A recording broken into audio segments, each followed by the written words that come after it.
Hello there. Are you some ways into recovery and you are wondering, okay, is it time to exercise? Should I or should I not exercise? I want to address that question. Watch the following video, like or subscribe, and peace.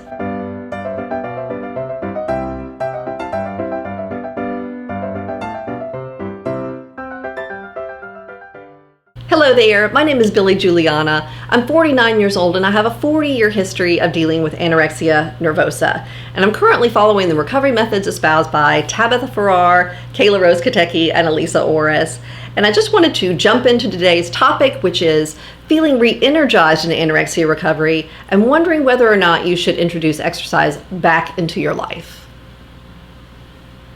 And so I just wanted to make a blanket statement here at the outset, and that is, if you are still on the recovery path, that is, you are not 100% recovered, then I would not introduce exercise back into my life whatsoever.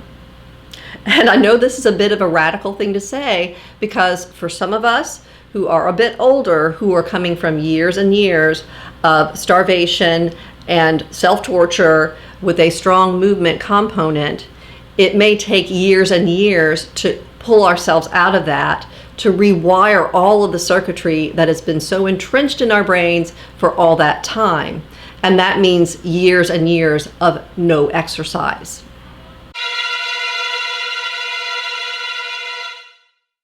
So yes, that is a bit of a radical thing to say, but I do mean it. So let me give an example from my own recovery.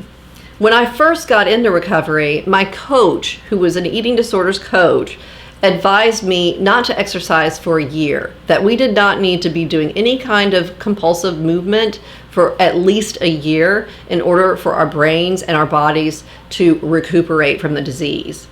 So I was okay with that. I was way okay with that recommendation because I wasn't a major exerciser, but I had a strong compulsive movement component to my disease. Plus, I did exercise every day in some way, shape, or form. And at the time, I was wogging, which is a combination of walking and jogging. And I would get up every morning and exhaust myself before the day even started by walking and jogging up the hills around my neighborhood. And so this was something that I was certainly quite ready to stop doing, and it was actually very easy for me just to stop cold turkey. What was a less easy was the unrestricted eating piece of the eating disorder recovery that I had chosen. But in time, I did finally kind of get with it, and I started eating unrestrictedly. I had some stops and starts in there, and so it hasn't been real consistent, but I did have a lot of weight gain and a lot of energy restored, and so I made some progress. And I didn't exercise for a complete year, and when my year anniversary with my coach came around, I asked her, I said, okay, so it's been a year, what do you think about exercise?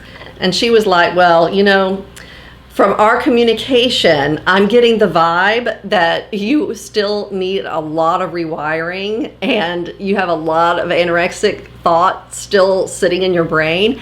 So I would give it more time. And she didn't put a date on it for me. So I was like, okay, I'll just wait. So another 6 months went by, and without asking her, I thought, okay, enough's enough. I have gained 35, 40 pounds here, maybe 40 at this point, and I'm way into the healthy BMI zone. So come on, I need to start exercising. It's been a year and a half, and the medical community and greater society are all telling me that some weight bearing, low impact exercise is going to be to my benefit. It's going to help my bones. It's going to help my muscle tone. I really just need to start doing a walk or something. And I am in recovery, so I'm thinking I'll do just something mild. I won't do anything radical like go out and run, but I'll just start doing a walk every morning. And so just like that, the walk became something that was de rigueur. I had to do it indeed every single morning. And if I didn't, then my day had a value put on it. A day without walking was a bad day. A day without walking meant I had been a bad person. And this went on for about a month until I was like, I have to put the kibosh on this. I have to put a stop to this because I can see that this is actually leading me right back down the anorexic rabbit hole. It's feeding the anorexic circuitry that is in my brain that I haven't rewired, that I am working so hard on rewiring, and it's only helped beef that up and counteract all the work that I'm trying to do. So no exercise. And from my standpoint now, a little over 2 years into recovery, I'm now thinking I can't exercise at all until I am 100% recovered. And so that just means I'm, yes, going to be idle for as long as it takes. It might take 3 years, 4 years, I don't know. But I look back on my history yet again, and I think, gee, you know, such a long history of starvation and self-torture with a strong movement component added can only mean and make sense that I don't exercise for years on end in order to recover fully. So that's my message to those of us who are a bit older, who have had the disease for a long time. No, don't reintroduce exercise into your life. No matter what weight you are, no matter how much weight you gained, no matter how much energy you feel, no matter how much you think it might benefit you to actually put in a little bit of exercise, no, not until you are 100% recovered, and you know you are, do you introduce exercise of any type back in. And I just want to say that if you have clicked on this video because you are wondering, should I or should I not exercise, then the answer is no, you should not exercise. Just your asking that question is a good indicator that you should not exercise. It's a good indicator that you have not completely rewired your anorexic mindset. Basically, what is probably happening is there's a little war going on now between your body and the anorexic circuitry in your brain. You've eaten more, you've gotten more energy into your body, and you've gotten more weight on you perhaps, and this has just set off the anorexic circuitry in your brain, and it's really panicked, and it's like, oh my goodness, and so it's using all the arsenal that it has in order to take you back down the anorexic rabbit hole and protect you from the still perceived threat of the famine that is out there. Meanwhile, your body is finally getting some fuel, it's finally getting some rest, and it is still saying, I don't want to move, please. Answer to this question be no, because I do not want to move. I've got all these repairs to make. I've got a lot going on in here. Please, I don't want to exercise. And so here comes the question, should I or should I not? And so again, I will go with your body on this one and say, no, you shouldn't, okay? It's a good indicator that you are not 100% recovered and that any introduction of formal exercise will only take you back down, again, the anorexic rabbit hole, okay? So let me get to the other part of this equation though, and that is, what do I do with all this excess energy then? I feel very, very anxious. I've got a lot of weight that I've gained. I've got a lot of eating that I'm doing, and I feel super anxious about this. And the medical community and greater society, you know, they all say that, you know, a low impact walk with some weight bearing exercise would be really beneficial. And I think it would really help with my mindset, my anxiety, in order to go out and do a little something, not every day, just something just today. You know, I'm just going to go, it's nice today. I'm going to go out and do something today, or I'm going to go shop today and walk the mall a little bit more than just the shopping would take me. And this will help take some time away from the idle hours that I face, and this will help with my self-esteem, and this will help just with the overall anxiety. Surely this is okay. And I'm going to say, no, it's not. It's all part of a form of compulsive movement. It's your anorexia, again, coming at you with all that arsenal that is telling you that surely this, that, and the other, and just put it aside. It's toxic. It's not going to help you. And yet I do understand that you're in a difficult position because you've got all this energy. And so how to stay with that anxiety, how to sit with that anxiety, what are you talking about? I can't sit with all of this. And I'm saying, okay, you got to sit with it. Now that's unpleasant, I know, but one way to deal with it is to pretend that it's not there. Again, you have to play pretend. You have to do things that are just totally opposite to the way you feel, like say, I am not afraid of further weight gain. even though you're terrified, which is something that I said in my last video that I don't think people quite understood. I was really pretending that I was not terrified when I am terrified.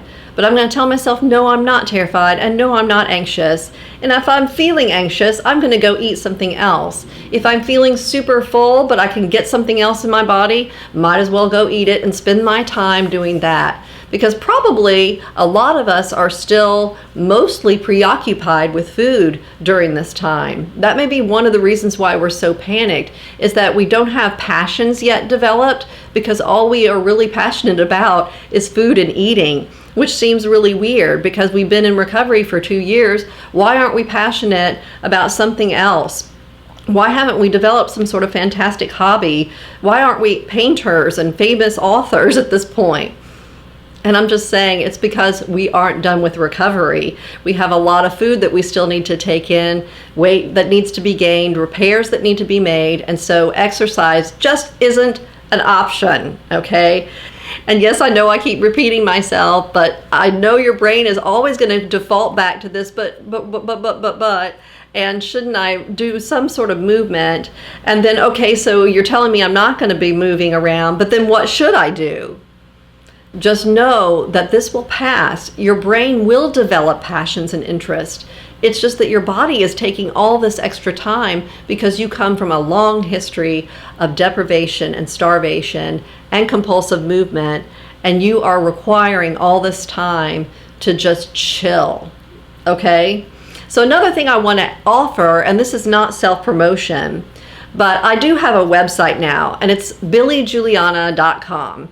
And that's BILLIEJULIANNA.com.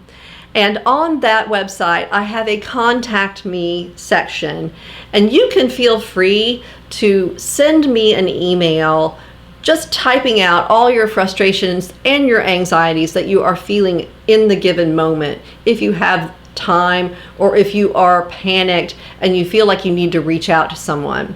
This is completely free. I am willing to accept anything you have to give me because I understand. I have been in situations where I've been really full from having eaten a bunch of donuts, and I know that I've gained all this weight, and I know I'm not supposed to exercise, and I'm just sitting in my chair with my computer in my lap, and I'm like, what do I do now?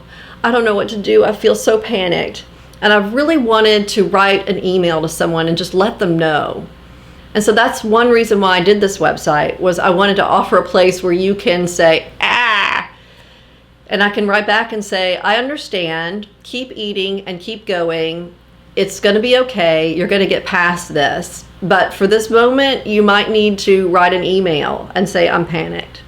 And I just want to offer that space on my website for you to be able to do that.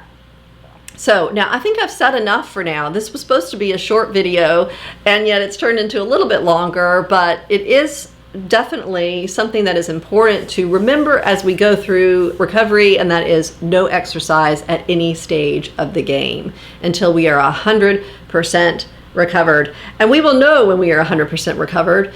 Why is that? Because we will not have any more emotional reactions to food. Our constant thinking about food will be gone, and we will be okay with our body size no matter where it has landed. Okay? All three things need to be fulfilled in order for us to know that we are 100% recovered. So, that being said, I'm going to go eat the donuts that are waiting for me. I want you to go chill and hang out, and until next time, everybody, please take care and peace.